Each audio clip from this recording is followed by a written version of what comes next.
Good evening, guys, gals, and non-binary pals. Welcome to HP to XP. I am tonight's Dungeon Master, Matt, and tonight we venture into Matt's mystical creation. No, not mine, but rather Matthew Mercer's delightful Wildemount as our adventurers traverse the perilous Brokenveil swamplands. Before we begin our story, we have a couple quick announcements. First, we here will be taking a quick break between May 31st and June 9th as we enjoy some family time and begin final preparations for the next campaign. That campaign, The Crypt of the Ruby Dragon, will kick off on Wednesday, June 9th at our new start time of 9 o'clock Eastern. That's 6 o'clock for those of you on the West Coast. Be sure to join our cast as we launch our new adventure.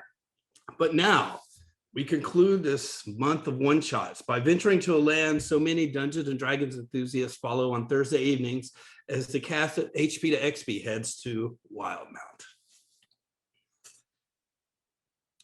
As we see here, a motley crew of new adventurers is making their way towards the ruined village of Urzen, a collection of huts allegedly set atop the mossy shells of horizon-back tortoises as they wander aimlessly through the Brokenveil marshlands along the borders of Zorhas and the Dwendalian Empire.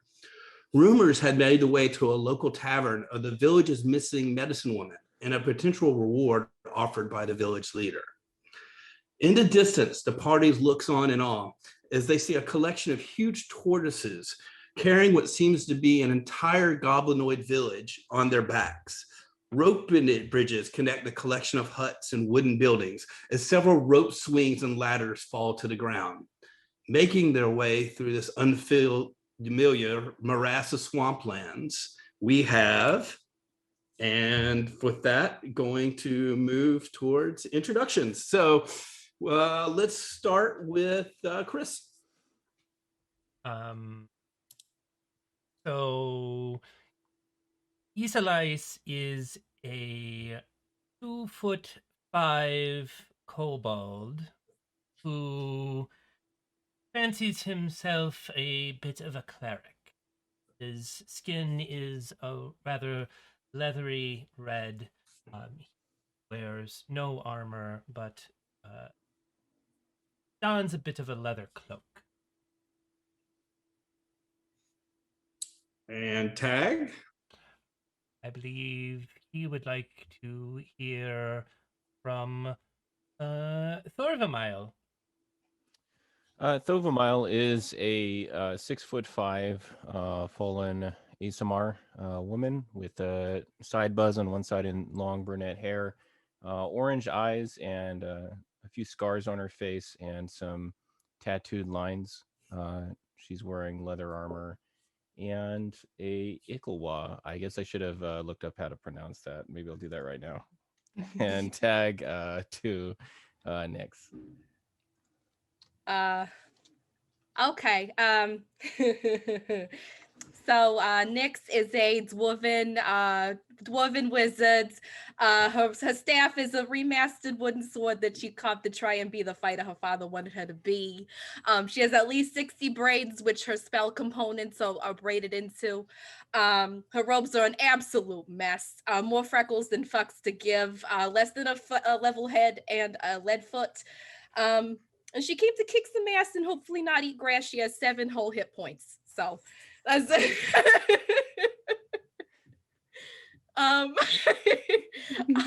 popcorn to oh my god, Mirage, I don't know how to. You're Ksenija.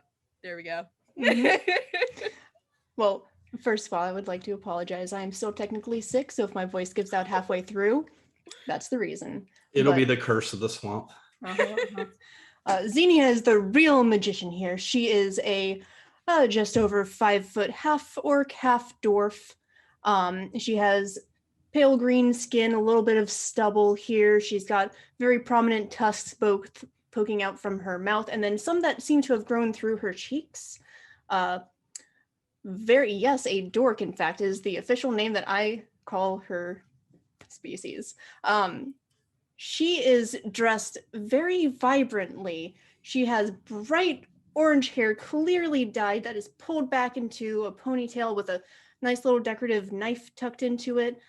She's got reds and oranges and yellows, and she just like sticks out like a sore fucking thumb everywhere she goes. She's covered in glitter. No matter where she goes, there's just glitter everywhere. It is a fucking mess. She works at a circus usually, if you can't fucking tell. She's great. She's a rogue. All right, Slink. With this very eclectic, colorful crew, you also see Slink. Slink is a 15-year-old. You're silent. Oh, why am I silent? No. No, you're not.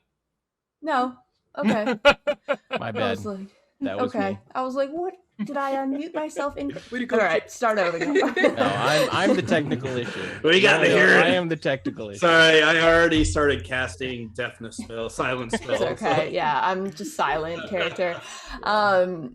Slink is a 15-year-old black dragonborn, about 6 feet tall, has yellow eyes, talks a little bit with a lisp like this, and is wearing a blue scarf with arrows on it, as well as a crescent moon that's turned upwards and strung like a bow. Wearing chainmail armor and a great sword, carrying a shield as well, and has a tiny little mouse atop his shoulder. Is just probably, working hard to keep up because little stubby legs, dragonborn. And I'm a paladin. All right. Well, the rank odors of the Brokenveil Marsh mingle with the musty aroma of a fleet of gargantuan reptiles as you traverse the rickety rope bridges above Urzen. This strange goblinoid village moves slowly and endlessly through the swampy Zahorsian waste. Its structure set atop the massive shells of horizonback tortoises. The monstrous residents pay you little heed until you approach the large ramshack hall of Ogre Lord Bufal II, a towering structure of haphazard timber and scrap with a rope bridge leading up and into it. So what do you do? Are you heading into the hall? Gonna sneeze first. Yeah. But yes, Isn't probably. The swamp is contagious, so you do have to be careful. It's something I caught a cold, sorry. Yeah. The din of the swamp and the hushed chatter of Urzen's residents is muted as you step through the folds of a heavy leather curtain into the chamber beyond. There, the reek of the marsh, which was causing Mirage to cough, is quickly replaced by the favorable scent of roasted meats and spiced wine. Orc attendants gesture you toward a litter of dingy furs before the seat of Bufal II, who allows you to settle in before his baritone voice issues a welcome. Eat, drink, but be wary, for the Empire has come to Zorhas, bringing damnation with it. And with that, you're presented with, a rather pleasant meal of roasted meats of unknown origin, as well as some spiced mulled wine. Your host allows you to kind of grow comfortable before allowing you to ask about this notice you had heard about. Digging right in, Slink is gonna say between bites, wow, this Zorhas is really great. The food here is delicious. And kind of just like spewing a little bit of it towards Nyx. Beautiful. Okay, Slink, you might want to shut your mouth there a little bit. It's a little juicier than you might think. You know what, Slink? I agree. I think this place is lovely. And hey, you know what, Mr. Ogre Lord? I think this would be a great place to bring my circus once we're back together. We're kind of on break right now, but once the group is back together, I think this would be a lovely place. You guys would love it. We do so many tricks, and I can show you some if you want. No, we're here for something else. We go on and ask your questions. Once spirits have been lifted of the people here, we might be able to find an extra tortoise that maybe we can attach a circus tent to. But we would need time to prepare for that. But unfortunately now, the spirits of the people are a little bit off. Why? Yeah, I want to be exactly in your why circus. That's you all. need a circus. Well, What you know, what happened? Why is everybody's spirits you- off? the village has only been part of the Zoroastrian dynasty for about 40 years after my father was slain.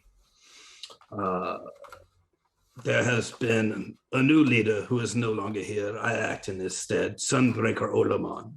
And he makes us work tirelessly to execute the Kryn dynasty's agendas, especially since we are so close to the border with the Empire. But this is starting to cause some discontent among the people here.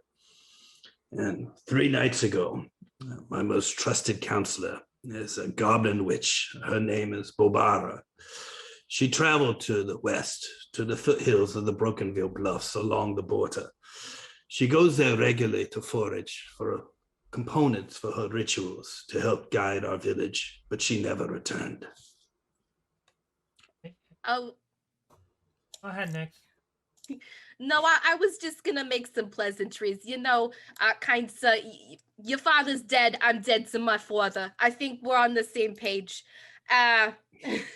Bulbara's it could not possibly be in better hands. I mean, we got the fancy one over here. We got the one who's enjoying the meal you've created. We've got the quiet one, and then we've got whatever the heck you are. And points to what is it? Isalyse. Isalyse, yeah. Isalyse. So I mean, we might be eclectic, but I think we're more than capable. Well, I certainly hope so. We would try to go ourselves, but there is a fort to the west controlled by the Empire. And I worry that because we are seen as, and to an extent are part of the Kryn dynasty, it would be seen as an incursion rather than trying to locate somebody who is so important for our village. Somebody, she has been there. She remembers the reign of my father. She is our chief lore master and an ally in the battle we have with the Empire, but also helping us survive in this swampy land. Sorry, Slink is gonna say as like bits of like meat come out of his mouth. So we're going on a witch hunt to like find a witch? I would say that is what we're hoping that you will find. It is, she is a witch of some power. We don't know exactly But where she's a good witch. She is very skilled in what she does. We don't know much where her power comes from, but her powers are respected by all, and her arcane protections are what allow us in our village to survive. And under her help, with me, Lord Olga Bufal II, not Junior, to help us not just thrive, but to thrive. Can you point us in the direction of the bluff so that we kind of have an idea of where we should go look for her?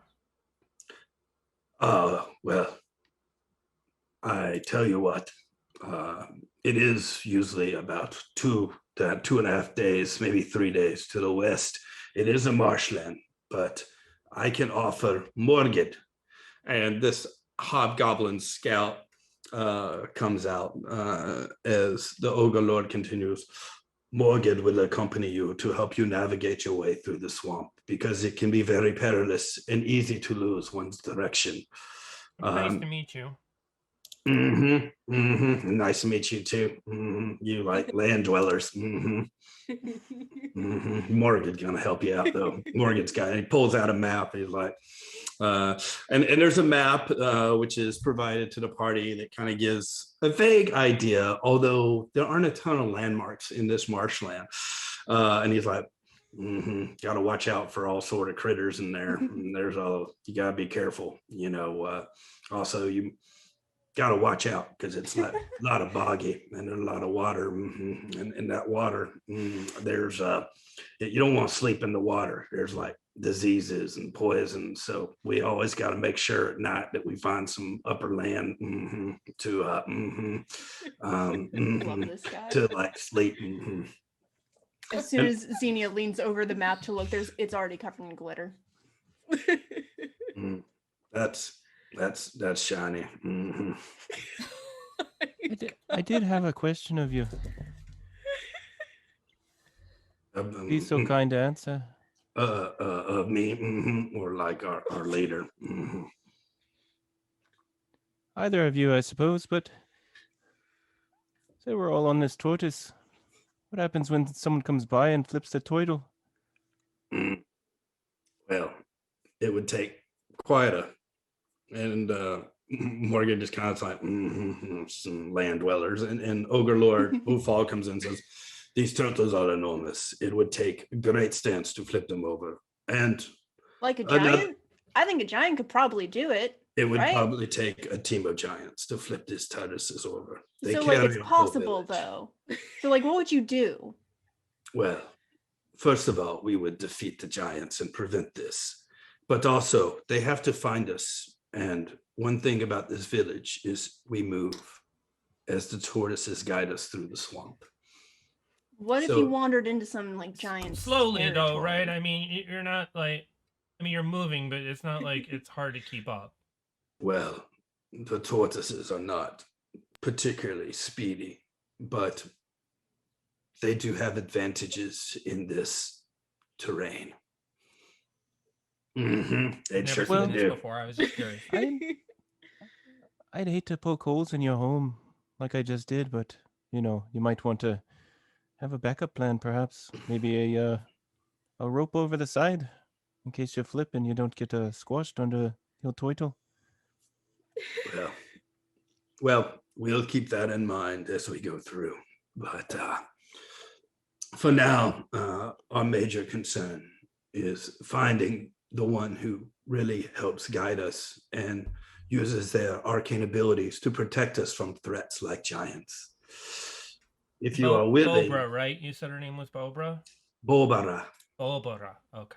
Bobara. Some people say Bobara. Some people say Bobara. It just kind of like What they does she say prefer? tomato or tomato. She responds to both, but Bobara is what we would call it, what we call her most frequently. But Well, I'm willing to go and I'm ready whenever. So like yeah, let's go. well, if you are able to retrieve her successfully, I am willing to offer to pay you 200 gold pieces and premium weapons to locate and find Bobara. My recommendation, and I will also, Mulgrew can confirm, is that you start by reconnoitering the Imperial garrison at Fort Fincher, which is about 3 days to the west. And Mulgrew looks and says, you can do that. And there's some good weapons. We can maybe, if you need weapons, we can maybe look at those and see what's available. No problem, mister. I've been in these types of situations so many times. I know them like the back of my hand. And Slink's gonna look at the back of his hand and be like, That's new. Ogre Lord Bufal suddenly is having second thoughts. Okay, I see you found your hand. Now, hopefully, you can find Bobara. Okay, shouldn't What's be hard at all. do we know what Bobar looks like, or does your friend know? Bobara is a small goblin woman, elderly. Okay. Elderly goblin woman. Elderly goblin woman. All right. She has been around since the time of my father, who, as I mentioned, had been killed 40 years earlier. Apparently, occasionally, takes the form of a cat that wanders across the screen. But Dogs no. or cats also. We just then. missed her. Okay. Oh. Sorry to make you relive the trauma of your past like that over and over again. Well, sometimes you learn lessons from it. And it is a delicate balance we have here on trying to keep the people happy while not upsetting the Kryn dynasty enough to where they make us do things that we're not always comfortable with, and that might put the people under threat of more incursions from the Empire. I have another question about this turtle. Well, I will do my best, but go ahead and ask. So is there a rotating watch on the chamber pots, or how does that work? Do you just throw it over the side, or? There is a special turtle in the back, and there is an extended bridge to a little wooden shack that hovers there that we have suspended. And from there, you can relieve yourself if it is necessary. But I probably am not as familiar with the bathroom rituals of the Asimar. Asimar? Yes, exactly. ASMR ablutions are a different thing for a lot of people. Never These heard guys that one really before. one of everything. So wait, so we riding on the turtle? The entire village is on tortoises, correct? Oh, but we're not riding on a turtle. No, you will Okay. need to traverse on foot. Sure, The sure, village will not head to the west because the village would then be seen and attacked by the Empire. The village, frankly, the tortoises have minds of their own and takes the village where they wish. Okay, then, Morgan, you're our guide, right? I mean, do you want to start guiding us, or do you just want to, Well, I think we're good unless y'all needed anything before we left. As long as you think you got like the information, but and anything you think you need. You know what? I think I do need something from you. I need a smile. And she's going to do a little magic trick, and then you see a couple like pops in the air with tiny little fireworks, and glitter just sprays everywhere. The hobgoblin visage just opens up to a smile. You see a missing front tooth. Yes. He's like, that's pretty fancy. I hope you bring that circus here. That'd be Don't big. worry. I will. We don't have a lot of circuses in the marsh. We just kind of entertain ourselves. Maybe like a snake will fight, but Tell you what, maybe I'll teach you some card tricks. Those are easy and fun. Anyways, let's go. I'm good. All right. And so you begin as you're trekking through. And as you begin your journey, you see the tortoises start to amble. And before long, it's been a couple miles, and the location of the village is unknown. It is rambled off just as you have wandered through. As Sort of you like were warned, Brigadoon. yeah. As you were warned, boggy wetlands covered with waist-high water spread as far as the eye can see as you venture deeper into the mist-laden expanses of the Brokenveil Marsh. Morgan knows the route you must follow, but that path leads through a hazardous morass in the territory of unknown monsters. While you take a brief rest on a patch of relatively dry land, Morgan produces a scrap of bleached letter from his belt, his map that you had seen before, and he narrows it as if trying to pierce the fog of the marsh ahead and glance to it, looks at you. The marsh loves outlanders like you. Loves to gobble them up, bones and all. But you worry you not, my friends. Morgan will lead the way. Maybe 3 days of swamp to sift, and we'll reach Fort Venture. And then it's your time to shine. And he has this wild-eyed look, and he kind of smiles at Ksenija when he mentions the word shine, and stuffs the map back into his belt and briskly wades into the bog once more, motioning for you all to follow. How deep is the bog? The bog alternates between about 1 and 5 feet deep. So it is hazardous terrain. It takes you a while. 3 days travel in the bog is probably would be like a day and a half normally. There are definitely points when it starts getting deeper that Isalyse will look up at Slink and just kind of go, All right. Just like, just don't sit on my friend Icing. Oh my god. And Slink the Dragonborn will put Isla on his shoulders and give you the tiny mouse to hold.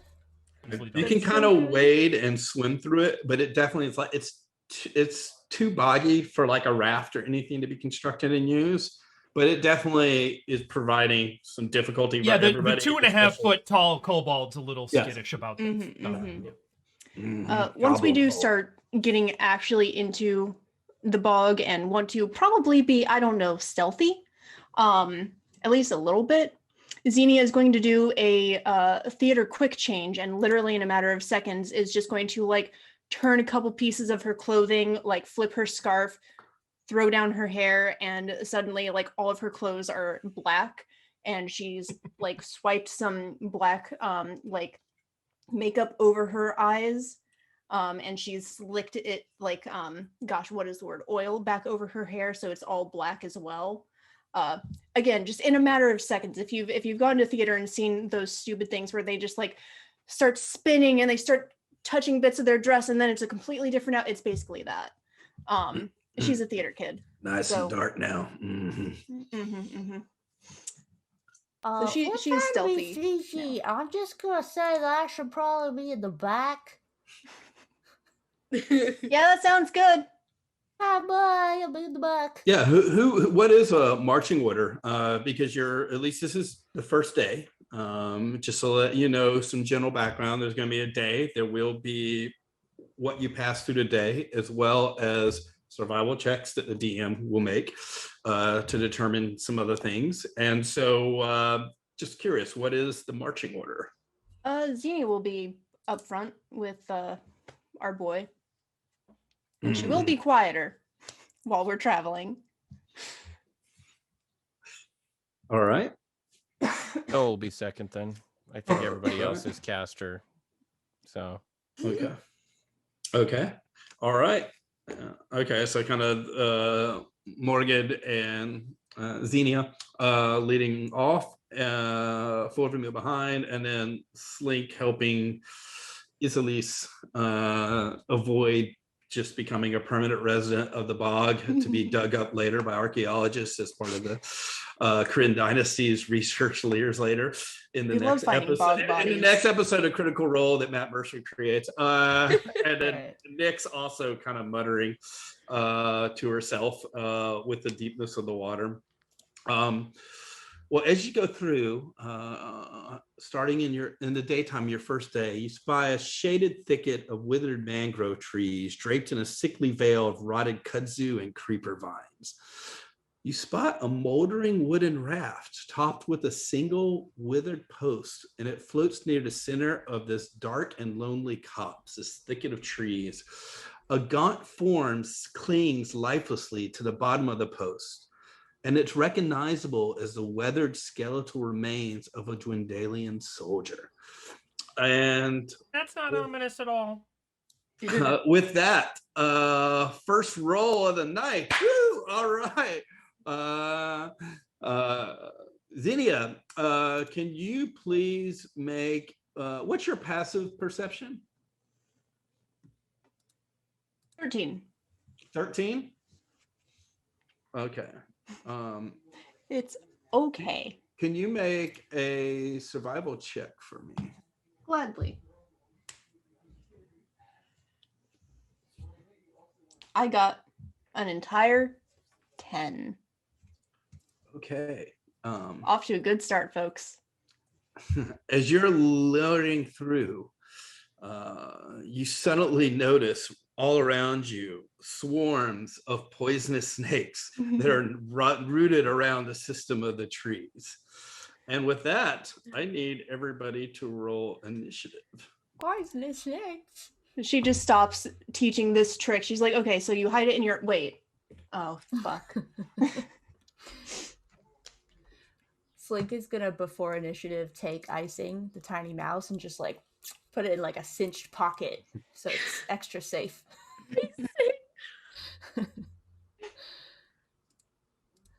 Okay. Right. So from what you can see right now, having come into it, there is a swarm of snakes that basically are upon Xenia and Morgan. And then you see another one behind it that is moving up, swimming kind of through the morass towards you all. So there are two targets. Do you want us to tell us our initiative? Yes. Please do. Okay. Okay, so do we have 20 to 25? Morgan is actually a 21, so. Oh, nice. Okay, do we have anybody 15 to 20? 16. Also 16, but I promise you, your dex is higher. I am a rogue. Can't you tell? All right. Okay, 10 to 15. 14. All right. Also 14, but my dex is +1. So is mine. Okay, Fight, well, get to go first. Fight. I'll go first. All right, and Jake. 7 for Thoviemel. All right. So Morgan, seeing these snakes and just being frustrated that he wasn't able to peer at them earlier, it's just as like, these things are always annoying. And with that, he's going to strike out with his long sword against the. He's just slashing. So let's see. And he slashes and he hits, and he's going to use his martial advantage.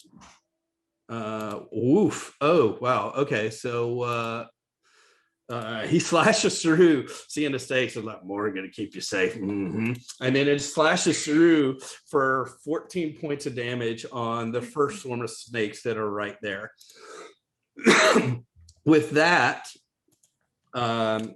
it is now the swarm of snakes' turn, who have a 17 in initiative, and they're going to bite out at Morgan. And with a 13, they miss. And so a second swarm comes up and is also going to try to attack Xenia, and also misses. So the first 2 strikes misses. So that leads to Mirage. Wonderful. Xenia is up. Xenia pulls the, excuse you, young lady, that is my Pop-Tart. Xenia is going to pull the decorative golden knife out of her hair, split it into 2 knives, and she is going to attack first with the first dagger. Okay, are you attacking the ones that attacked you? Yeah, why the fuck not? Yep, okay. Does a 13 hit? So you strike out with the dagger, and it looks like you're going to hit, but the very last second, the snakes, just as a swarm, seem to wiggle out of its way in the way that only a swarm can. Love it. All right, offhand, going to use my second dagger. Does a 16 hit? A 16 definitely hits. Yay! Of course, it would be the offhand. God, picking up dice with gloves is really hard. You'd think I'd learn by now. Yay, max damage, but without my bonus. 4 Okay, so like piercing damage. when you missed with the first strike, it sort of forced a swarm into with another, and you're kind of cursing yourself because you're like, I should have forced him with my bad hand, but you still managed to get in with a quick jab. And that moves on to Nyx. Nyx kind of steps back a little bit. Okay, I'm gonna leave all the sharp and pointy noodles to you guys. I'm not very good at doing things up close. And she'll, with a whopping 10, try and firebolt one of these, the one that's attacking everyone. One that attacked. Now there's both. There's one on each side. Okay. One's attacking Morgan. One's attacking Xenia. Okay, then the one who attacked Xenia. Okay. And like that was a 10 to hit with firebolt. So you shoot out with the firebolt, but being a bog, it just sort of sizzles into the water, and the power sort of dissipates before it can actually strike the snakes. Level 1, baby. And that brings us to. Oh, is there anything else you would like to do, Nyx? Nope. Turns out water and fire do not mix. Who would have thunk it? Fire nice, George Martin knows nothing. Just like Jon Snow. So with that, Slink, you're up. Slink is going to, while balancing, how do I pronounce it? Isalyse. Isalyse on his shoulders is going to draw his long sword and take out his shield and be like, "All right, coming for you, snakes," and just kind of go for a swipe attack. That's a 16 to hit. Okay. It hits. Which snakes are you attacking? Whichever one is closest, or probably the one by Xenia, maybe. Okay. Just gonna like run up, clink, clink, clink with the chainmail armor, Yeah. flashing. Yeah, with my go just ahead. board feet. Go ahead and clink, clink, clink your way over. That definitely hits. Okay. So that's gonna be a D8 plus 3 because I'm level 1 for 7 points All right. of slashing damage. So you come up and you give a good slash, and yeah, it definitely dug in. But there's just so many snakes in this swarm that they're still like moving around. All right, and before Slink passes a turn, he's just gonna say, "This is so much easier than Rumblecusp." No, pass the turn. What's that? and then we're up to Isalyse. So Isalyse is seeing what is going on and being closer to the swarm of snakes that is currently attacking Xenia, is going to go ahead and Sacred Flame. So that flame-like energy is going to lance out towards the snakes. I need a dex save. 12.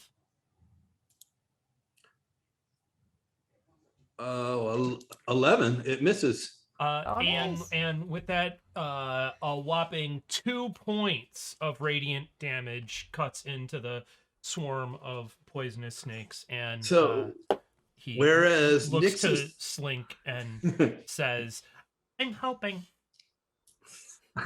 So whereas Nix's firebolt kind of dissipated, the sacred nature of this attack seems to seep in. It doesn't really do much damage. This swarm is still really active, but it sinks in a little bit. And with that, we head to Thoviemel. Thoviemel is gonna look at that and say, "I hate snakes," and then cast Eldritch Blast for a 22 to hit. Ooh, 22 definitely hits. And which one are you targeting? The close one that just got, yeah. Okay. And for 2 whole damage, a little fizzle. So again, like the Eldritch Blast, again, not being pure fire seems to get through the bog a little bit, but it still seems a little bit dissipated. So like the snakes, it's still a pretty active pod right now. There's a good swarm from these two. And that brings us to the top of the round. And we're back to show you Outlanders how to do it. And he strikes. These snakes taste like potatoes. He strikes and gets a hit. And again, he can use he gets to use his martial advantage. Wow. Okay, so that's and he does 13 points of damage. The snakes in front of him. And so Morgan just like, let me show you Outlanders how to do this. And this is like swipes through and then like, and from that, the snakes, there's just a couple left. They're still there, but there's not many left there. And with that, it is the snake's turn. Good thing there's 5 of us on this other pod. It's the Outlanders. That's about the normal ratio. And so they're going to attack, and I take it 11 does not hit Xenia. Nope. Oh, she says, fixing her hair. But they take a good crunch into Morgan. You just see him like having let his guard down for a moment. Oh man, he takes 7 points of damage. And he what looks does the painful sound like? And you oh. He just goes and you see Morgan takes a pretty tough hit right there. He's still up. But you can tell that really waylaid him. And with that, we are back to Xenia. Those last two snakes that were in the ones that he were attacking were like, no, my family, vengeance. And that's just where they got the... Anyways, she is going to, again, use her daggers and attack. I'm going to be rolling with my offhand because a certain cat is asleep on my other hand. Yeah. So... Your offhand worked last attack. It did.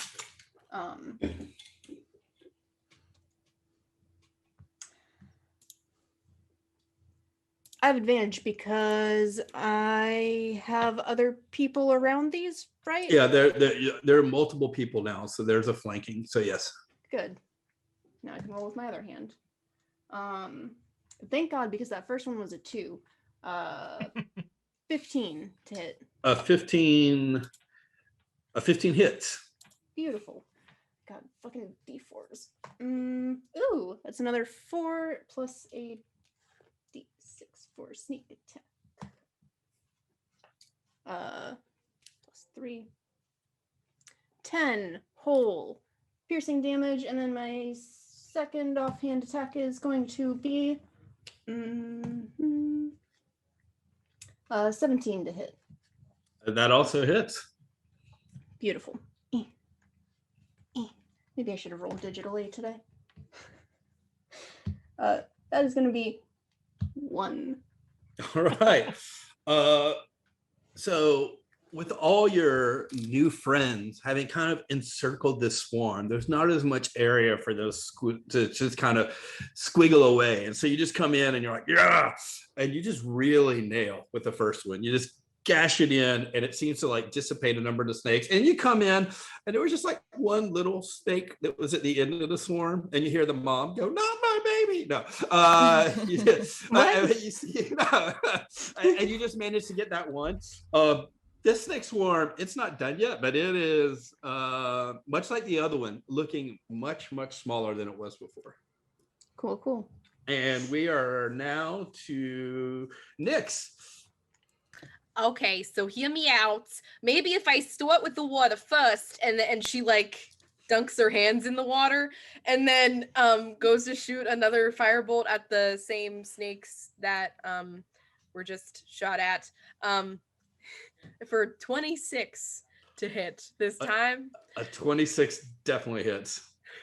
Just in a little pew, for a single point of damage.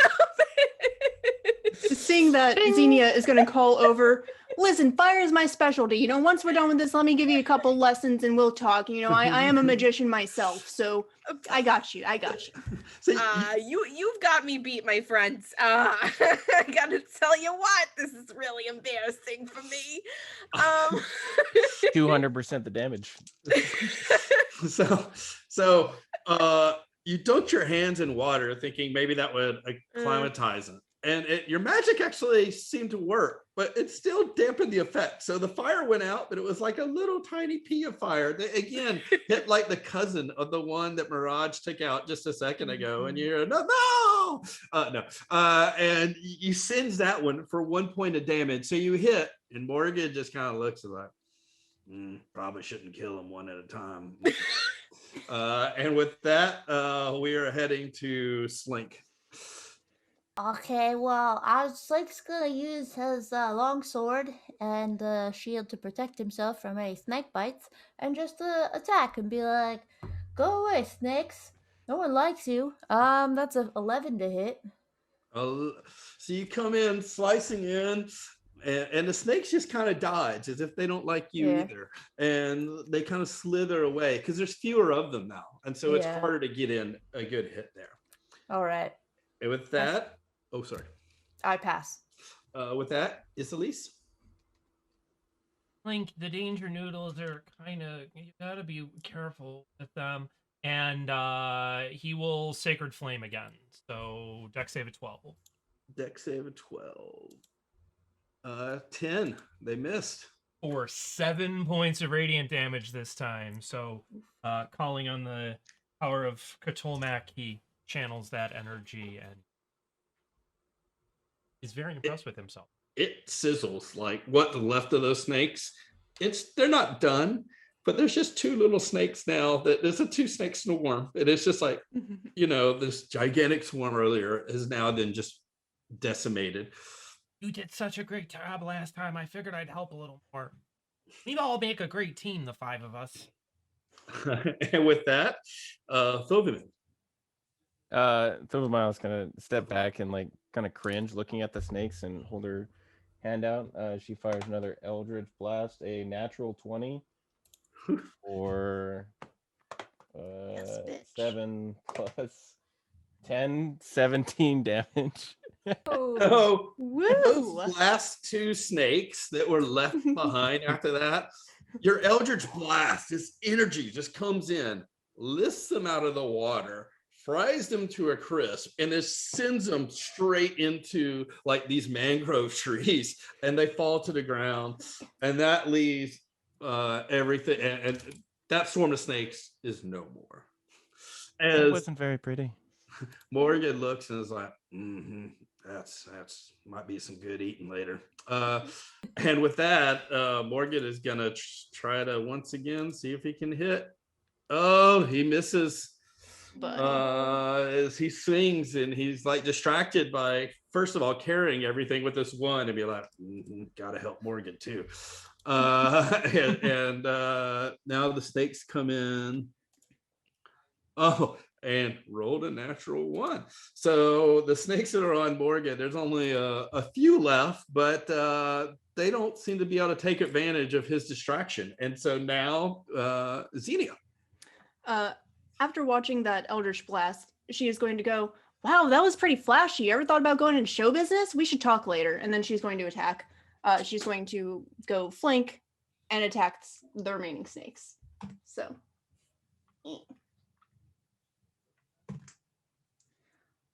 Well, either way, that's going to hit. Okay, that's 10 on 19. 22 was the first roll. Yeah, that definitely hits. All right, and amazing. That is going to be 5 points of piercing damage. All right. Do I need to keep hitting? Yes. Great. 24 to hit. How do you want to do this? Probably just pierce the last one in the probably just right in the throat, and then lift it up and be like, you really think these are gonna be good eating? I've never had a snake before. So that's just it. As Ksenija comes up and like uses it, pierces it, and holds it up, finishing off this last swarm, you just see Morgan look over and be like, and like reaches over and just picks the head off and then peels it right there. Like, we got dinner tonight now. This one's over there already cooked. Yeah, they might be a little overdone, but that was impressive. Occasions like it blackened. And so, go ahead. After the battle, Slink is going to look for a couple of the snakes that are not like too destroyed, kind of looked intact, and like just put them in his bag. All right. Make a perception check. Perception check. Yeah. Oh, okay. That is a not very good at perception, but that is a 18 minus 1 for a 17. Wow. Okay. So as you're looking around the destroyed snakes, you do come across the body that you saw earlier of the Dwendalian soldier, which showed that the incursions from the Empire have been coming this far.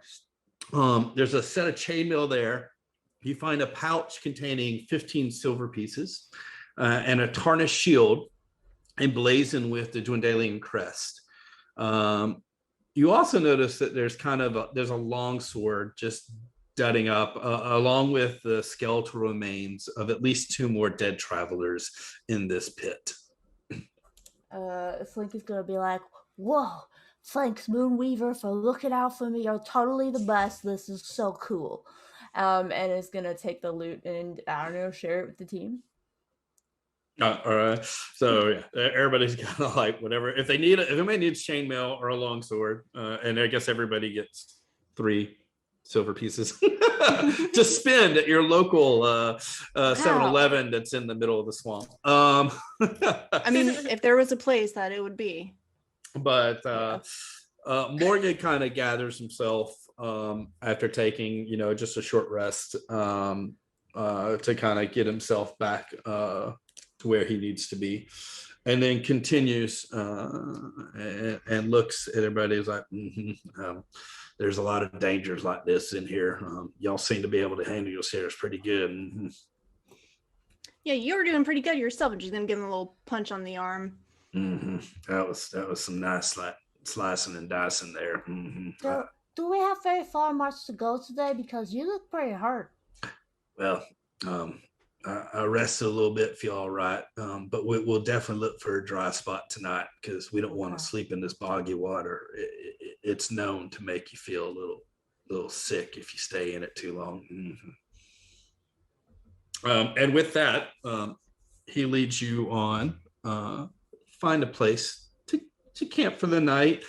With Morgan's knowledge of the swamp, he has knowledge. Doesn't mean things can't happen. And with the party as well, you find a place to spend the night and to stay dry, avoiding the boggy water.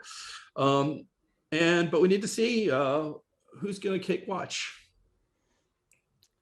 I think Xenia would like to take watch with Nyx. So that they can exchange some tips and tricks. Yeah, Nyx was not hurt at all, so she's good with that. Okay. I'll stay up with what's this Isalyse. I don't think dragonborns have dark vision as far as I can tell. So I see real well in the dark. Okay, I see better in the night than I do in the day. Excellent. Well, I guess Morgan can hang with you then. Fine by me. Okay. And so first watch, can I have the 2 on first watch make a perception check, and you can either you can do it either individually or you can help and have advantage for one person. I've got a +3 for my perception. Yeshua, how about you take my help because I have a +0. Sounds good.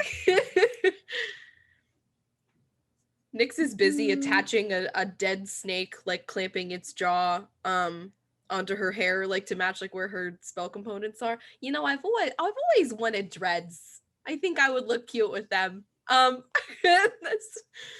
my god. He's preoccupied. Thank you for the advantage. 21 with advantage. Wow. So looking out into the morass, you were really intrigued, but a little freaked out by these swarms of snakes that you saw earlier today. And your eyes grow wide as you see approaching your time one snake. But this snake is huge. And it was looking to come up and surprise you. But you managed to avoid that surprise. And I need everybody to roll initiative again. Wonderful. God. Assuming that you sang something, right? To like wake us Oh, up. of course, she's very loud. Yeah, like glitter's just falling all over our faces. Yeah, she probably like threw one of her little firecrackers up and was like, "All right, guys, time to wake up." And also, I imagine she was probably in the middle of like explaining to Nyx, like, "Yeah, I've used these wraps on my arms and I cover them with special oil so that they don't catch on fire. I've caught on fire way too many times. Just stuff like that." You are still prepared. I don't know what to say. I'm in the presence of greatness, I suppose. What can I say? I'm the magnificent magician, Xenia. And so you give out that alarm and let everybody know, and everybody is now aware. Morgan sees it. It's like, sometimes the big snake follows the little ones.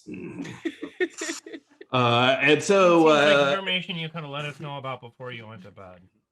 I told you there are things in the swamps, all types of critters. Did say that. Seems like you have more specific information now. With that, do we have anybody 2025? 15 to 20. 19 for 19 Oh, thank God. for Slink. All right. Did we say 10 to 15? 12. Also 12. All right. So Isalyse 12, Nick's 12, 5 to 10. That would be Thoviemel bringing it in at a hearty 8. I got a 5. Okay. Would you roll like a 2? Okay, Yep. so okay. For you, fortunately, Morgan also is at 8. And so with that, Slink, you see this gigantic constricting type snake approaching, swimming you down and seeming to be slithering up towards you. What do you do? Slink is gonna take his long sword again out and swing at it and be like, "You're supposed to go away. Leave us alone.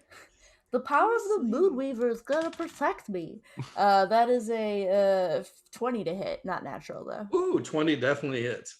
All right. And that is going to be a 4 points of slashing damage. All right. And I'll just stay there. So you take your sword and you slash through and you get a pretty good whack on it. But this thing is big. It looks like it's going to take a bit to put it down. You're kind of like, this is going to be a meaty creature. And with that, Isalyse, you're up. So on a wholly metagaming level, Chris has a question. Sure. Will we finish a long rest after this combat? You will. Outstanding. Isalyse is going to go ahead and say, you already said yes, so I'm holding it. Contractually, you're bound by that. So Isalyse is going to look over at the group and go, I think this will work, and cast Guiding Bolt at the snake for a natural fucking 1. And as the attempt to have the bolt come out, he realizes that he's never really done this in combat before and kind of gets the jitters and nothing happens.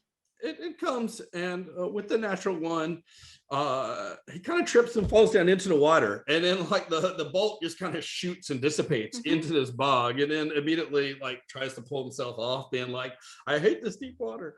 And with that, we're heading to Do better next time. You're muted. Nix is looking this thing up and down. You think you can come up in here and sink your meaty little teeth into us when I am decorating myself with one of yous? And she will witch bolt, but I call it the bitch bolt. Don't mind it. It's okay.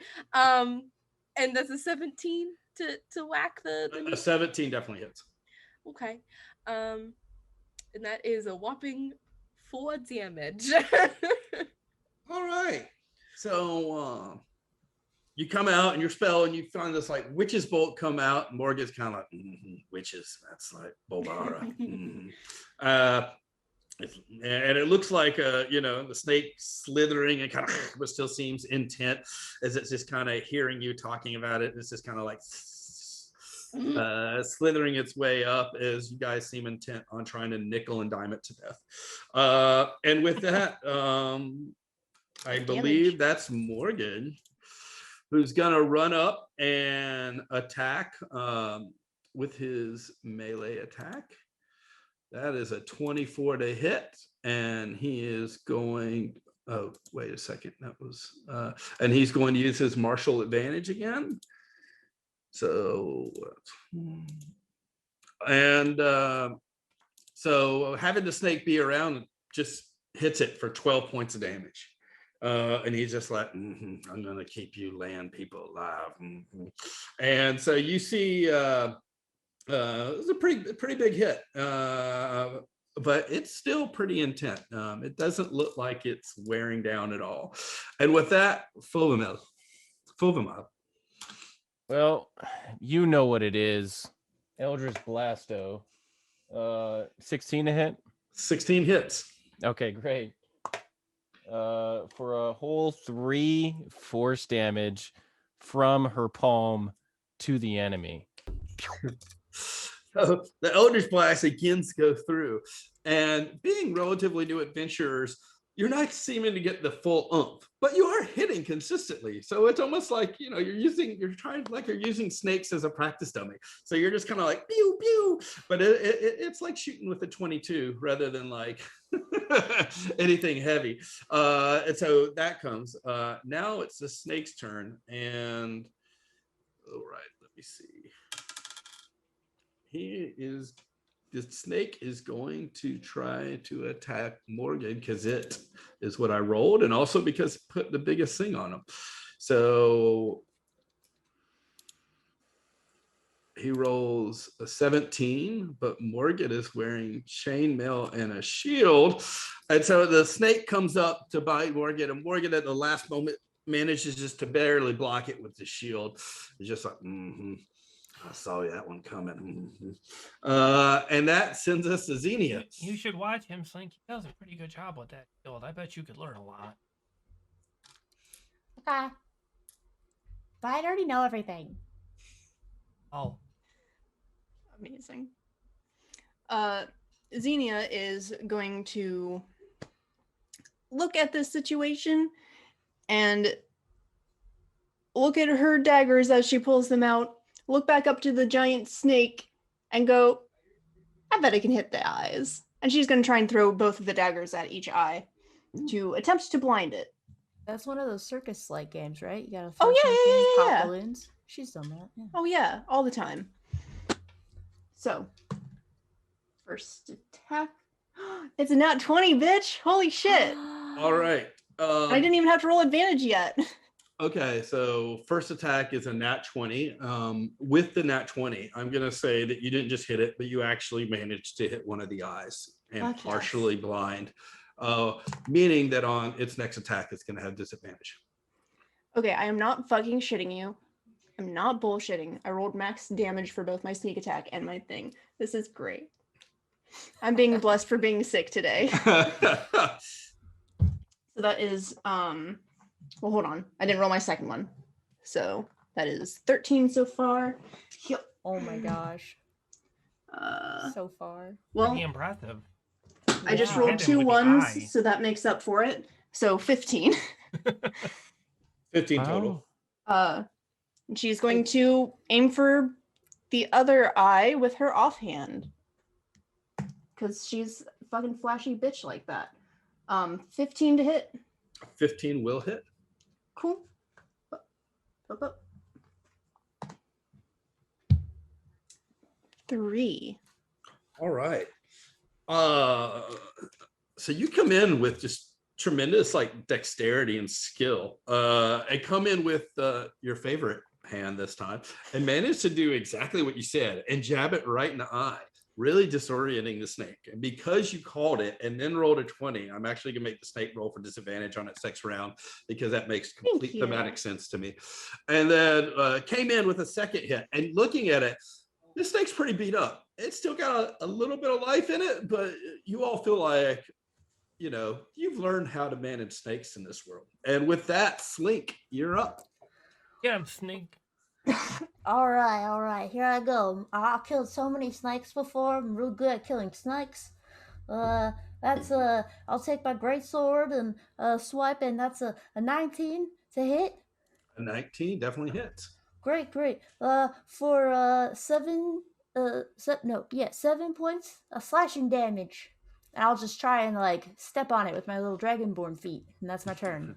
It's come in and you're like stepping on it. It's a big snake, so you're like stepping on it, but it's like still wiggling, still angry and in pain.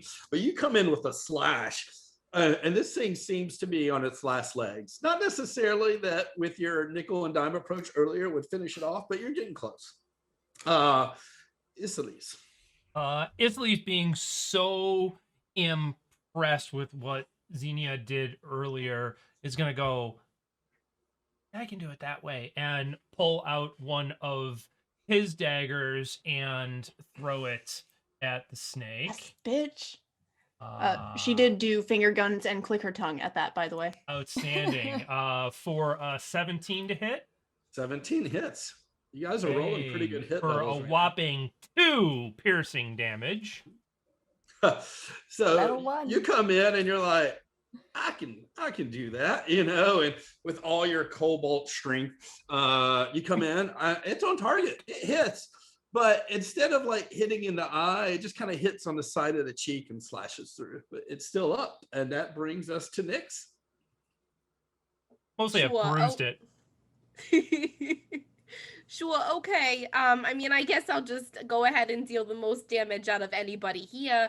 And that's 8 that she automatically, from her witch bolt, just, she's been holding her hands up this entire time and just pulses them real quick. Yeah. So it goes through, and you see the snake just wiggling on the ground, clinging to life, thinking that it was going to be able to snag probably this kobold because it looked like a tasty snack that it could quickly crush and then swallow. But now it's just barely clinging to life, which brings us to Thoviemel. Pew! All right. For a 15 to hit? 15 hits. Okay. 7 damage. How do you want to do this with Eldritch Blast? Oh, yeah. Pew! And then she's going to say, oh, would you look at that? So again, the Eldritch Blast comes through, and the snake, it just sizzles. And you see, this thing is like 25, 30 feet long and really thick around. And like, you couldn't really see it that well coming in the darkness and with the bog. But when you see it, you're just like, holy cow, that thing was really big. As Morgan looks around, is really impressed. It's like, y'all did really good. That's I think y'all might be able to save Bobara. That's going to be good. And that was really good with that dagger there. You might want to pick them up though. She's already pulling them out and cleaning them off, and just like, yeah. I do this all the time. And with not with that, snakes usually. And with that, you could. Oh, go ahead. I was just gonna say real quick before whatever happens narratively, Slink would like to kind of just like sniff really like loudly and cast Divine Sense. I don't know, detect good and evil. I think it's like within 60 feet, if not behind total cover. So you're detecting good and evil. Yeah. So when you're looking around, you don't really get a sense of anything, good or evil. You hear, there's kind of a like just a normal like buzz of insects and various other creatures that are calling out, but there's nothing that seems to make noise or anything that seems like its intent that shows up as like something nefarious or particularly good. All right. And so you can continue your watch however you like. If you have any conversations with Morgan or otherwise, or you can just get your 8 hours of sleep. During the second part of the watch, Slink just has like one question for Isalyse. And like, so why do you pray to this like Cadillac instead of the Moonweaver? Because like the Moonweaver is totally better. Just saying. Well, I've never heard of the Moonweaver before you started talking about him. I mean, maybe her. I never heard about him before you started talking about her. I've never heard about her. Us kobolds, we pretty much all worship Potomac. He's pretty awesome, and he my people that are really good at being inventors, or they learn a lot from him, and that's where I get my ability to heal people and do that sacred flame thing that I do sometimes. So I mean, he's pretty cool too. I mean, I don't know about I feel like if you're gonna keep saying and praying to him, you should like, I don't know, have a better like defense of him. But I feel like us like, like cold-blooded lizard peeps gotta stay together. And I'm just gonna like, and then like Slink is gonna pitch the Moonweaver to Isla for like probably the whole night. So, or with the end of their watch. In any place, it's just gonna sit there nodding the entire time, going, "Do you have a pamphlet that I could look at? Maybe could you give me with some literature?" No, I should make a pamphlet. I think that would be nice if I could look at something that would help. I'm a very visual. Simp. There's this deity for dummies realizing that there was a captive audience when you have Isalyse on your shoulders carrying you, you continue that way. Yeah. The night continues, and the next day comes up. Unfortunately, Morgan seems a bit confused and wanders around, and you may be distracted by the events of all the snakes. He's just like, there's a thick fog that's really covering everything up this morning, and he's like, we might have to move around this. I'm not sure which way the marker is. And he starts leading you on. And as you continue, Can I cast guidance on Morgan for him to make a survival check to see if he can figure out the correct direction? you can. Natural one. Oh no. I will say I am leaving a trail of glitter naturally, non-intentionally. So Right. we will know when we have retraced steps. So Just follow he looks around and he's like, I think we're numbering tall. He looks around and is like, okay, he's It's a just kind of cross-platform working it. game. You're fortunate because you haven't really encountered anything than your typical swamp creatures and nothing's messing with you. You might see a snake in the distance. I think the word got out that snakes really shouldn't mess with you. You hear the occasional, amphibians, lizards, the sound, birds calling out, the marsh birds, and just kia, kia. There's a buzzing sound environment, but he does manage to find another place to camp for the night, but you've lost a day, and so you can again divide up the watch, but it's quiet, for a swamp. Nothing really comes about and happens.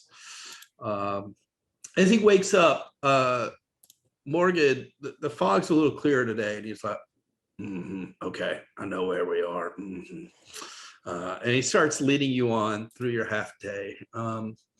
And as you're going through, you see the sunless mouth of a small cave, and it's set in this stony hill rising from a scum-covered expanse of the swamp.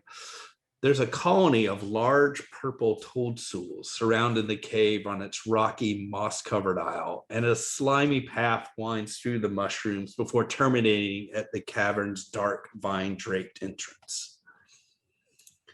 So you see this cave on this land span. What would you like to? Morgan looks as like, sometimes get critters in there. Yeah, oh sure. This is we should definitely trust this. This is probably where that giant snake came from. And if not that giant snake, what if there's another giant snake in there? Well, and Like progressively get larger, like the snakes. What if this whole cave is actually the head of a One snake? big snake. Can you imagine? Oh my gosh. No, I don't think we need to go in there unless you think like she wandered in there, but like, yeah, But if nah, I it's- think we're fine. What if there's a giant who's like the snake guy, who has like a giant snake as their snake that they go around and freak people out with too? Slink is gonna cast Divine Sense by sniffing around again, and that's for celestial fiends and undead. Celestial fiends and undead. Yeah. So as you cast, trying to get a sense, nothing of that nature resonates with you. It just feels like there's something. There's nothing that suggests any of that presence. All right. Well, so some of the bad guys won't be in there because, like, the Moonweaver looks out for me. Let's go in. If y'all want to sneak, I should go last again. You think we should go in? Is there Well, a reason to? I mean, we think she's over in the bluffs, right? Like, should we look for her here? I don't think we've got reason to, unless we don't find her there, and then we can circle back and check in here. But I think we should Okay. check in Sure. the not scary places first. Oh yeah, sure. I was just following y'all. As you're hearing, as you're discussing this, you just kind of hear in the background, just this kind of like. Well, time to go. That's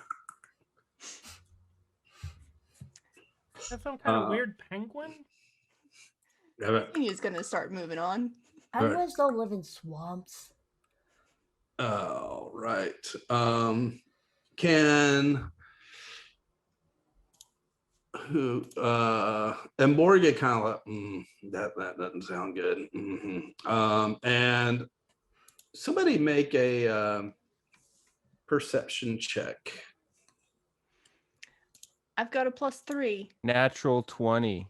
Ooh. Yes, bitch. All right. So wow. Thoviemel, despite these creatures having extraordinary ability to disguise themselves in the swamp, you're able to tell that there are 4 bollywogs, these frog-like creatures, along with 2 giant frogs that seem to be circling with you.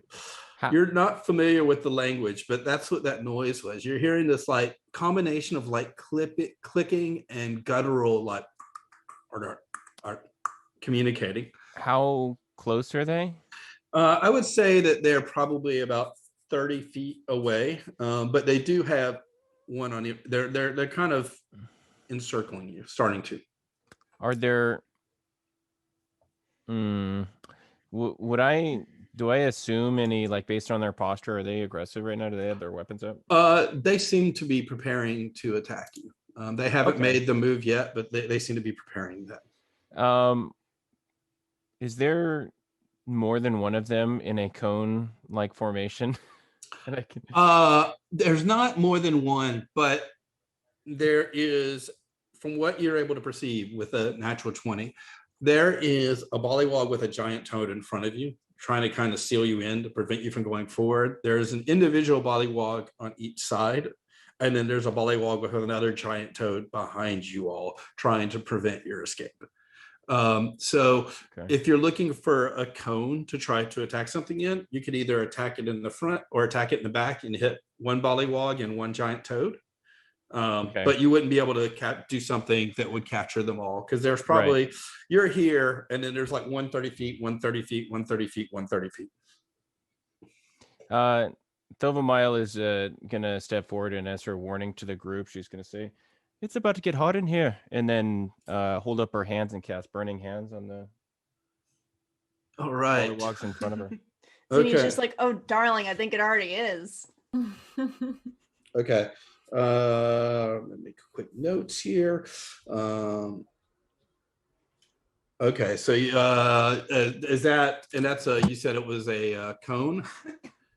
Yeah, it'll be it's a 15-foot cone, so she's gonna have to step forward. Okay, so it'll be looking to sear. You're looking to, and it'll hit the bollywog as well as one of the giant toads. Yeah.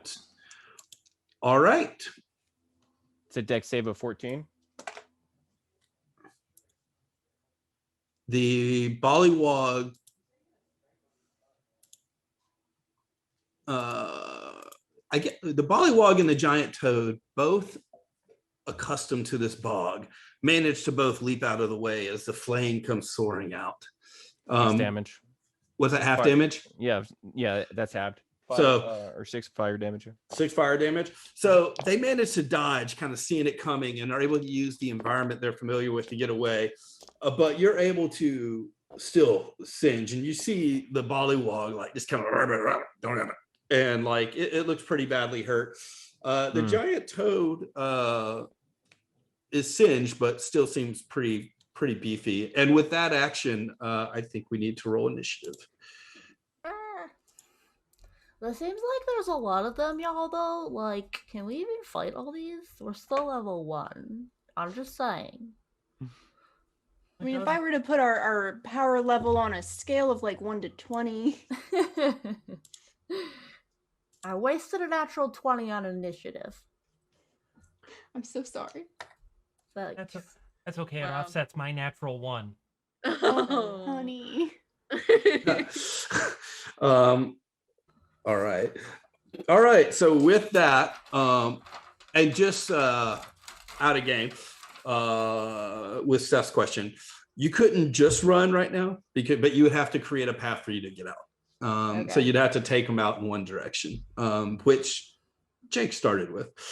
So we have 20 to 25. I believe Slink really 21. enjoys. All right. Do we have 15 to 20? Do we have 10 to 15? 14 for Thoviemel. Thank God. Okay. Do we have 5 to 10? Morgan's a 9. 7. Nick's Okay. also a 9. Oh, we're doing good, guys. Okay. Yes. All right. And then I understand that continuing his DM rolling ways, that Isalyse has a 1. Yeah, it ends up being a 2, but because he has a +1 to initiative. But okay. yeah. So with that, Slink, you are up. Here's the scene. Thoviemel has moved about 15 feet forward. You see one bullywog and a giant toad that have been singed in front of you, and you've been made aware that there is a bullywog on each side, and then also a bullywog and a giant toad behind you about 30 feet. Okay, Slink is gonna take the long sword and run up to the ones that to the I don't know, the frog or something next to the one that the Thoviemel went after and attack. That is a 16 to hit. That's the giant toad? Yeah. Okay, yeah, it definitely hits. Okay, and that is 8 points of slashing damage, and I will stay my ground as a paladin and pass the turn. All right, so you come through with a good slash, cutting through that like amphibian tough skin, and manage to get a good gash in. But it's a giant toad, so it's pretty big. With that, Thoviemel, you were able to surprise them on the first round by detecting them, but you're up again. Thoviemel is going to step forward and closest enemy cast Booming Blade and then swing her sorry. Ukulele? No, Okay. Yekowa. Oh, okay. Yekowa. And with a 24, I believe hits, or Yeah, it definitely hits. Which were you targeting, the giant toad or the giant toad? Yeah. Okay. And then let me roll this guy. 5. Let me do math. Plus 2, 7 damage, and then he has Booming Blade on him. So if he moves, then I roll a 1d8. Okay. All right. Sounds good. Thank you. So you come in, slash through, and then all of a sudden there's just a circle of this thing, and it's a toad, so it's not particularly aware of this. It looks pretty beat up.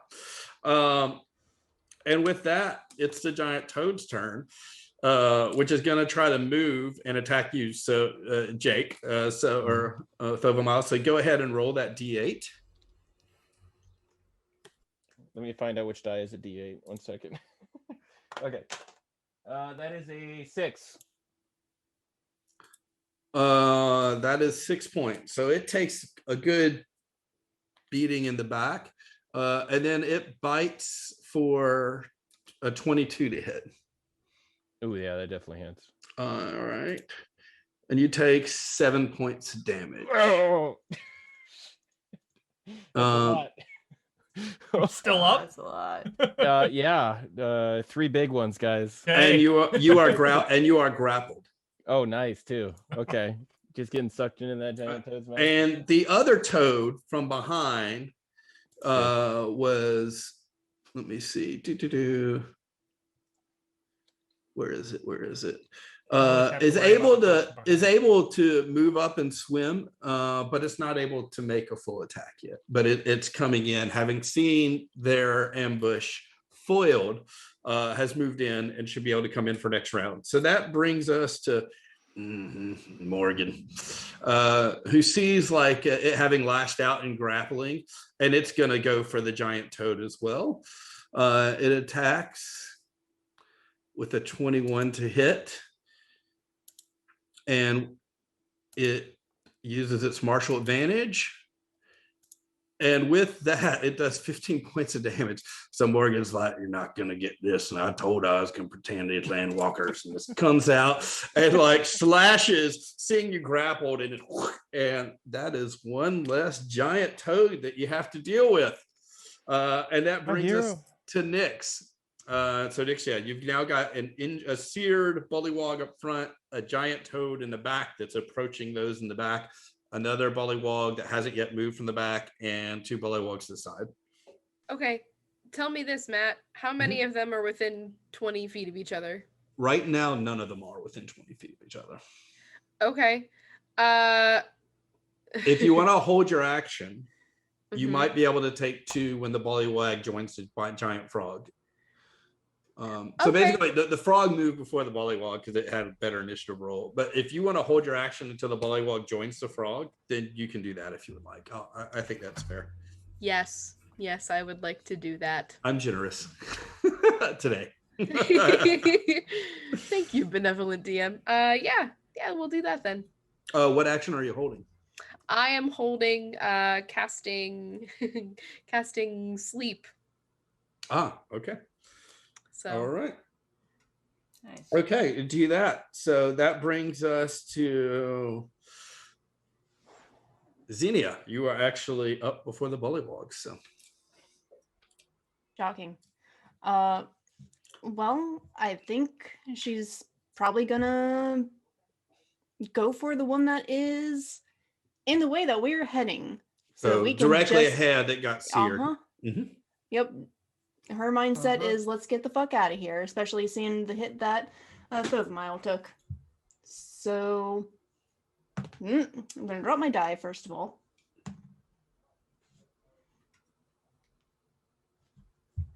First attack misses.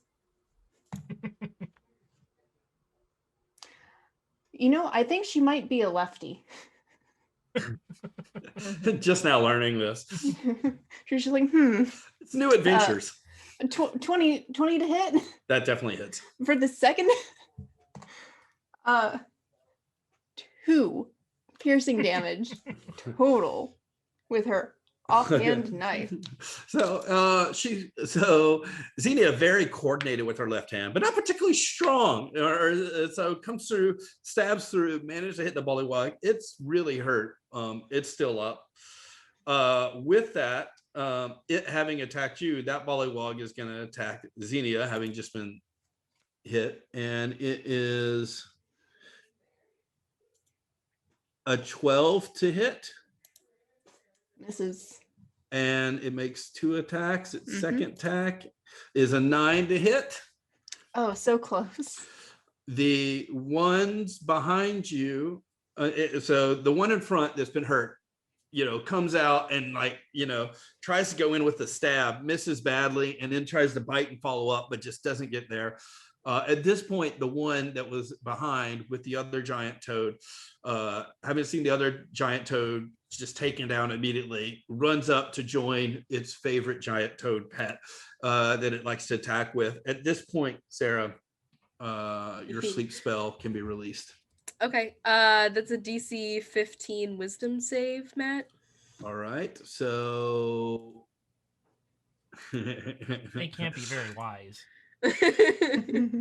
oh my god. So the bullywog fails and crumples asleep.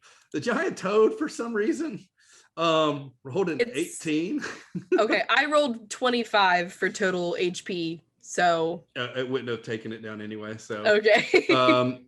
So you see the bullywog just crumple, and the next thing you know, you just hear this continuing. And the toad just kind of like. And with that, yeah, the ones to the left and right are trying to move in, and they both move in. Let me see what their movement is. Sorry about that.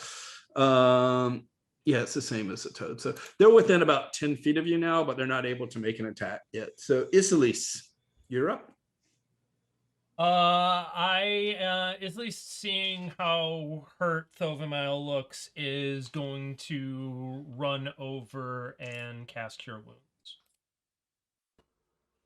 All right. For 7 points of healing. So you see this like healing energy just kind of soar through Thoviemel as that energy just kind of courses through her body. I just kind of pat her on the thigh because that's about as high up as I can reach. And go, there you go. That'll feel better. It's a very different feeling than being grappled by a different type of touch than being grappled by a giant toad. We'll just put it that way. And with that, we're back to the top of the round with Slink. Is Thoviemel still grappled? No, the one that had grappled Thoviemel has been killed. So Cool.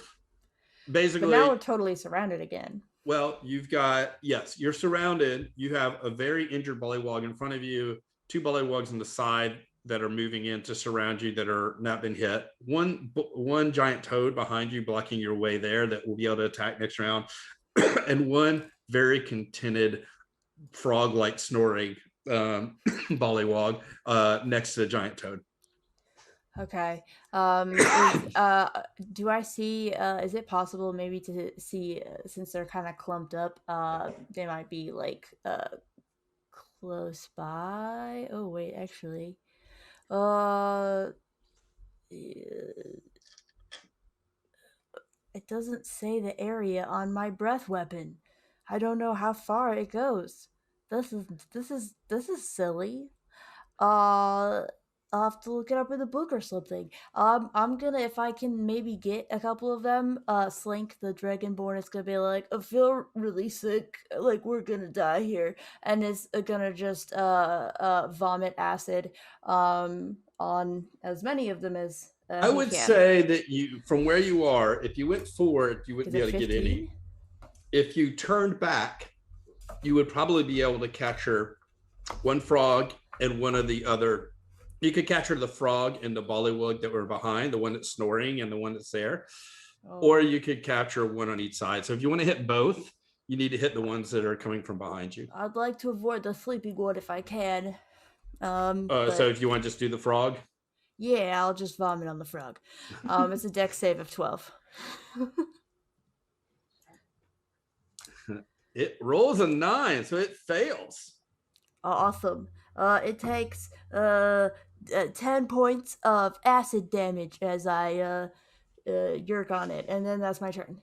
So like this bile acid comes out and just really doesn't agree with amphibian skin whatsoever, and you just hear this like, I don't know what a frog sounds like or a toad sounds like when it's distressed, but you definitely hear that distress sound because it's just not something it did not like whatsoever. But it's the first time it's been hit. So with that, Thoviemel, you were kicking some butt, and then you got hit and grappled and then healed, and you're like, what's up?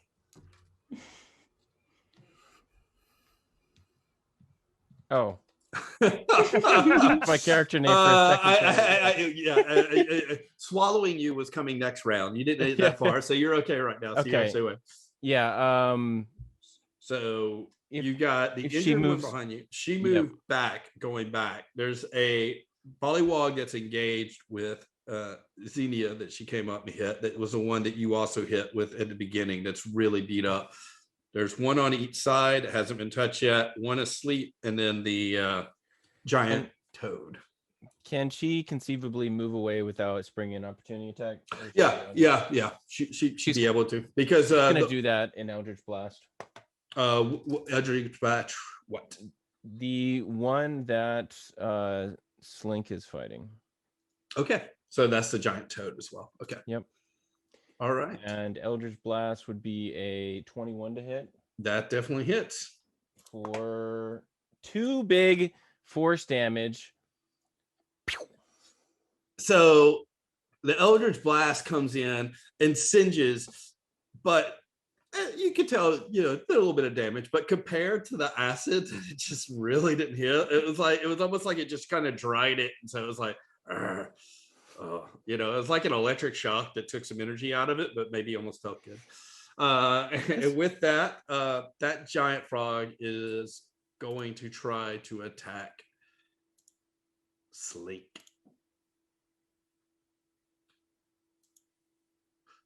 It does a 12 hit. Oh no, I'm very protected. So like feeling all sizzled, it comes out and just goes with a bite and misses. And that brings us to Morgan, who having been impressed with Xenia's actions, is going to move up to try to create a path forward and attack that the injured one with a 12 to hit. But as it does, the Bullywog is able to put up a shield and block that attack. And Is with that a 12 with advantage because he's flanking? Let me see if I can roll that again. Then he rolled an 11 on the second one. Okay, just checking. So yeah. So with that, thank you for that reminder. So with that, it comes up and the shield just blocks it. That basically this Bullywog's trying to hold on for everything it's got while it still can. With that, we get to Nyx. Okay, what is closest to one of her friends? There is a giant toad that is right on Slink, and then you have Morgan and Xenia that are flanking this injured one, and then Thoviemel is also attacking the one. If you're looking, I would say that the giant toad is the one that's probably the most imminent threat right now. Right. Okay. I will just say for story purposes that Nyx is very overwhelmed because as a caster, she's been trying to stay as far away from all of these things as possible, but they just keep surrounding them. So she can't really find a point that's far away from like melee from all of them. So she'll go ahead and toll the dead the one that is after Slink. Okay, that's the giant toad. Okay, so that is a save, right? Yeah, DC 15 again. Wisdom. It fails. It rolls a 12. It's rolling pretty good for a giant toad. It's a wise toad, but not quite wise enough this time. Okay, that's a whopping 6 necrotic damage. All right, so you see this like necrotic energy come through, and this toad, it looks like it's about halfway. It's about halfway. And with that, we come up, and Xenia, you're up. Xenia's stab. 20 to hit finally with That hits. her main hand. Ooh. Actually I gotta roll with advantage because we're flanking. See if I get a 20. I did not. That's okay. God. Don't wear full fingered gloves when you're rolling dice. It is fool's errand. I don't like that is gloves going to under the best of be circumstances. 6, 8, 9 piercing for the first one. Okay, that with that first dagger strike, you just hear that Bullywog just go and collapse to the ground. So the frog and the Bullywog up front have been down. One snoring. There's one on each side. How close are the nearest ones? You would not be able to get. There's too much happening in the way for the one with Slink, but you could get to the one. But there's two coming on the sides that are about to encroach you there. You could get to one of those, one on the east or one on the west. All right. So theoretically, if I wanted to use my bonus action to throw some glitter in its face, could I do that? Well, we will let you throw a glitter bomb. I just wanted to do some pocket sand. Try and We are gonna have you throw a glitter bomb as a I will say a glitter bomb as a bonus action. It will You're not so do kind. damage, no. but if it manages to glitter it up, I will say the next person who attacks it has advantage. Sounds good. Sounds good. For just using a glitter bomb in the campaign. Thank you. Thank you. 14 to hit. 14 does not hit. It just That's okay. misses. So the bullywog sees this glitter and it's like, it just dodges it. It goes as it goes soaring off, and then you see like this moss-covered log that's essentially sparkly. Mhm. And with that, it is the bullywog's turn to attack. Well, we've got an opening. Let's go. So the one snoring contentedly, one on the left is gonna come up and try to attack Nyx. With its attacks. A good sound. And with its bite, it manages to it attacks with its spear and misses, but with the bite, it manages to connect. And with a what? It was like a 19. Oh, okay. I'm not gonna waste a shield on Shield. that. Yeah, it was high. That's why I said ooh, because it was 19. I was like, it does 4 points of damage. Cool. The one on the right, seeing the glitter bomb, is going to move towards Xenia, and just not being a fan of general rave activity, is going to make an attack. Does a 13 hit? Does not. Thank you, cop. And does a 14 hit? A 14 just hits. Okay, so it misses just like the other one. It's almost like they're a mirror action of each other. It misses with its spear attack, but comes in to bite. It does 2 points of damage. Cool. And so with that, it's Isalyse's turn. So you got one attacking Xenia, one attacking Nyx, a giant toad in the back, engaged with the other two, and then one that's still sleeping contentedly. Okay, and how bad does Nyx look? Nyx is at 3. Okay. That took her less than half. Yeah. Okay, so having seen kind of looking between Nyx and Xenia, realizing that Nyx took a little bit bigger damage. She's not worth it.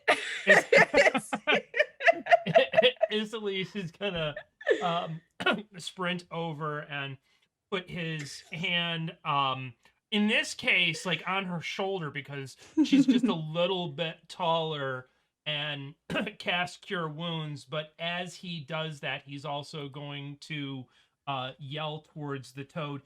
You know, you seem really wise. I don't know why you would let these guys exploit your labor like this. You guys should really think about organizing in some way to preserve your rights. I was really wondering how we were going to work that into this one. Chris. As soon as he said wise toad, I had it. And you are healed for 4 points of healing. Thank you. Chris, you're the best. All right, that brings us to Slink. Oh boy. Is there an easy exit? I feel like they've cornered us still. So no. You can go forward, but you would have to disengage, and it would get an opportunity attack. Protect my friends. That's what I do. Protect my friends. I'm gonna roll an attack. That's a 16 to hit. That hits. All right. Rolled 7 damage. So that's was that 10 points of slashing damage. All right. This giant toad is looking pretty beat up. All right. It's not dead yet, but a couple more successful actions might finish it off. Cool. Pass turn. And so we're moving to, I'm assuming, Eldritch Blast, or are we mixing it up? No reason to. It doesn't matter though, because I rolled a 12. 12 hits. Oh, for 9 force damage. Pew! That's Nice. It's a strong pew this time. So it's just a glimmer a glimmer of life left in this giant toad. Oh. As it comes out and with its dying force tries to take a bite. Sorry, we're having a major lightning storm here. It tries to take a bite out of this dragonborn in front of it. And let's see. There's a 12 hit. No. So it comes forward. It just doesn't have the energy. It just having been sliced and then zapped. It's just like, and it just seems heartless then. And with that, we move on to Morgan seeing the one that attacked Nyx and was like, not gonna mess with my friend. Come on, Morgan, make it croak. And with that, he Hey, your bullet means you like it. 6 and using martial advantage. So Morgan comes in and connects, and with just this one swipe, shouting, you just see a Bollywog head roll off as it does 12 points of damage, and just rolls to the one, and the one to the west is now headless. Yeah. And with that, it is now Nyx's turn. So you're no longer have a Bollywog on you. Okay. Honestly, if they're about to like make a run for it and there's a lot of things still after them, just to avoid being the thing that gets shot down in one hit and gets left behind, Nyx is going to be a tad selfish and false life herself to give herself some extra HP as they run. So Okay. Selfish at all, please. yeah. Okay. Oh, and I rolled max, so I have an extra 8 HP. All Nice. right. Fuck yes. All right. Sweet. Xenia, you've got the one that you're attacking there. So Yep. Xenia's gonna keep attacking. Remind me, is there anybody I'm flanking with right now? not now. Okay. Oops, that's cocked.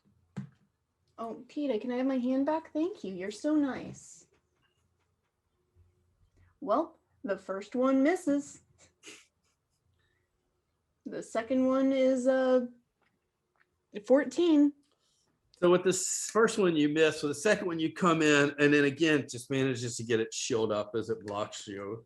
Dang it. Which leads us to that Bollywog is the only one still up. The other one's sloring contentedly and is going to try to attack you again. Let's go. And with the spear, it misses, and a 12 doesn't hit, correct? Correct. So it comes in and distracted and just, but both miss. Isalyse. Seeing all of this, Isalyse will go ahead and, because he doesn't have a whole lot else he can do, he will Sacred Flame the standing Bollywog. A dex save of. All right.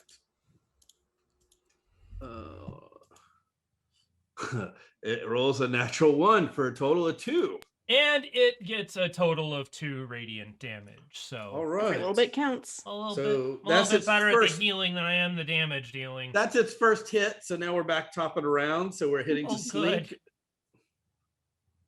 Okay, I'm just gonna whack it again. Come on, Slink. Oh, that's a 20 to 24. How do you want to do that with the Oh giant? boy.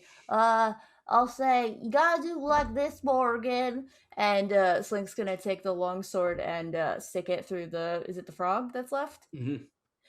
His mouth, and then like as like he pulls the mouth open and like breaks the jaw, he's gonna make a croak sound. And you just hear it go over and go and crash to the side. That leaves one upright Bollywog and one sleeping, which brings us, Jake, to your turn. As you see this Bollywog looking around, having thought they would ambush, but now looking to be in desperate straits. A natural 20 All right. on that- Eldritch Blasto. And I also rolled max damage on the first die. Fuck yes. Eldritch For Blaster. and I rolled minimum damage on the second die. That's For what I did last time. 11 force damage as So you see, how do you want to do this? okay. Thoviemel gonna shoot him in the knee, and then You see this like, and then he'll probably drown in the swamp or something. I don't know. you see this like amphibian knee come, and the next thing you know is it's just a smelling of like seared frog legs, like this entree that you've heard about but never been brave enough to try. And with that, we are They're coming delicious. out of initiative, and you guys can continue to make your way on. You can do a quick inspection. I You don't can. know about you guys, but I mean, like, I just, you know, I can't do a whole lot more. If we deal with this again, it's gonna be, maybe doing some of that sacred flaming stuff, and then if you die, I can keep you from crossing over. I agree. It's almost nighttime anyway. I think we can make our way a little ways further from here and then set up camp for the night. Sounds like a plan. Yeah, I totally agree. I look like my stomach is super empty. I'm real hungry. So I think we could maybe take some of the like meat from the non-sentient ones, but I don't think we should take some meat from the sentient ones. I don't know. I That's feel like it's fair. kind of a, you Yeah. know. Okay. Them giant toads are pretty tough, but I still got some of that snake meat. Toad soup. Ha ha ha. I'm ready. So we move on. And so move on. Camp for the night. Again, it's quiet. Wants to learn some card tricks. Morgan looks around and watches awed, basically saying, "We're almost there. I think we'll get there tomorrow evening. We'll be able to make it." So giving everybody a heads up. You pass through the night. Is there anything you guys wanted or needed to do in the evening?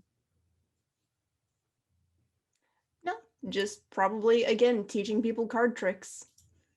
All right. So as you make your way through, you spy a mossy knoll rising out of the marsh with a curious standing stone at its center. A jagged 8-foot tall Point of order. Yep. What kind of knoll? Knoll. Okay, thank you. Just Yeah. A mossy knoll, Knoll, like the grassy knoll, rising out of the marsh with a curious standing stone at its center. A jagged 8-foot tall monolith of black rock. The stone is laced with veins of crystal that shimmer with a strange light. Well, that looks suspicious as hell. Let's keep going. I'm gonna do divine sense real quick. Tell you what, It's You supposed can to do- also do hallowed ground, I think hollow spell, or celestial fiend. Go ahead. okay, you don't get a sense from that. You get there's a radiance of some kind of like arcane, dark primordial god that is part of this. Can you make either an arcana check or a religion check? Oh boy, I'm super bad at those. Yes, sir, doodles. I could do that. That Somebody is- can help you if you want, just because you kind of gathered this with your spell. So you can, if you want to, if somebody wants to help you, or if you want to tell that somebody who wants to do arcana. Hey, Isalyse, are you good? Are you know things about gods? Can you do this? Sure. And I am going to cast guidance on myself, and then religion check. I think it's always funny when you use guidance when you're trying to do like a check on what you know, because it's like, hold on, let me just pray for what I know. Just a little bit of help, which is a good. So, and I gotta add. I rolled like shit. 7. Wow. 7 total. Nailed it. Yeah, So yeah, you're natural right. 1. It is a monolith. Looks veiny. Slink, you kind of get this sense that there's something that's dark about this monolith. It doesn't. It's a rock, but it seems like that maybe this belonged or has some history with some god, maybe that's on the evil side of things, but that's all that you were able to really pick up. So I think this is pretty dark stuff. Like, I don't think we should touch it. Zinnia's already walking. Let's go. All right. So as you make your way, the swamp gives way to a grassy shoreline beneath a low promontory, on which sits a modest stone keep surrounded by a tall wooden palisade. Weather-worn Dwendalian flags hang forlornly along the massive front gate and from decorative pikes rising from the keep. As you're approaching, weather has turned and there seems to be some lightning and thunder. It seems to be growing in frequency. Several rows of spike barricades surround the palisade as a defense against the predators of the Brokenveil Marsh. As a jagged bolt of lightning cuts through the misty air above the keep, strikes the edifice as a mighty crack of thunder rumbles off to the horizon.